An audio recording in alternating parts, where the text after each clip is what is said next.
Hi అండి, అందరికీ నమస్కారం. Welcome back to my channel. ఈ వీడియోలో ఇప్పుడే అందిన వార్త అండి. పులివెందులలో జగన్ రాజీనామా, రీపోలింగ్ రద్దు, పూర్తి వివరాలు అయితే వీడియో ద్వారా తెలుసుకుందాము.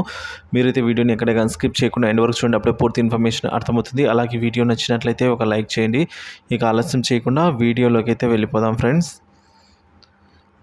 ఈవీఎంలపై అనుమానాలు వ్యక్తం చేస్తూ జగన్మోహన్ రెడ్డి సోషల్ మీడియాలో వ్యక్తం చేసిన అభిప్రాయాలపై తెలుగుదేశం పార్టీ మండిపడింది. ఈవీఎంలు అద్భుతంగా పనిచేస్తాయని, వాటిలో లోపాలు లేవని ఇదే జగన్మోహన్ రెడ్డి 2019లో మాట్లాడిన వీడియోలను సోషల్ మీడియాలో సైతం వైరల్ చేసింది టీడీపీ ప్రభుత్వం. ఆ నేతలు కూడా ఇదే అంశంపై జగన్మోహన్ రెడ్డిపై ఘాటు విమర్శలు చేశారు. గతంలో ఈవీఎంలను సమర్థిస్తూ జగన్మోహన్ రెడ్డి మాట్లాడిన వీడియోను ఒకటి కూడా లోకేష్ పోస్ట్ చేశారు తన ట్విట్టర్ ఖాతా ద్వారా. జగన్పై మాజీ మంత్రి సోమిరెడ్డి కూడా విమర్శనలు గుప్పించారు. ఏపీ ఎలాన్ మస్క్ లాగా జగన్ మాట్లాడుతున్నాడని, గెలిస్తే తను గొప్ప, ఓడితే ఈవీఎంలది తప్పంటాడా?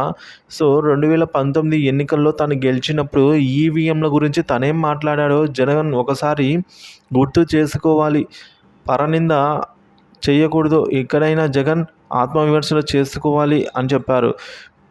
మీరు పులివెందులలో రాజీనామా చేస్తే బ్యాలెట్ విధానంలో ఎన్నికలు పెట్టాలని ఈసీని కోరదామని మరో టీడీపీ నేత బుద్ధ వెంకన్న పిలుపునిచ్చారు. గెలిచినప్పుడు ఈవీఎంలపై ఎందుకు అనుమానాలు వ్యక్తం చేయలేదని ఈ సందర్భంగా చెప్పుకొచ్చారు. 2019 ఎన్నికలకు ముందు అప్పటి సీఎం చంద్రబాబు నేతృత్వంలో కొన్ని పార్టీలు ఈవీఎంలకు వ్యతిరేకంగా సుప్రీంకోర్టులో పోరాడాయి. అయితే అప్పుడు ఈవీఎంలను జగన్మోహన్ రెడ్డి సమర్థించారు. ఇప్పుడు ఓడిపోవడంతో ఆయన ఈవీఎంలను తప్పుపడుతుండటం రాజకీయంగా విమర్శనలు వస్తూ ఉన్నాయి ఎక్కువగా.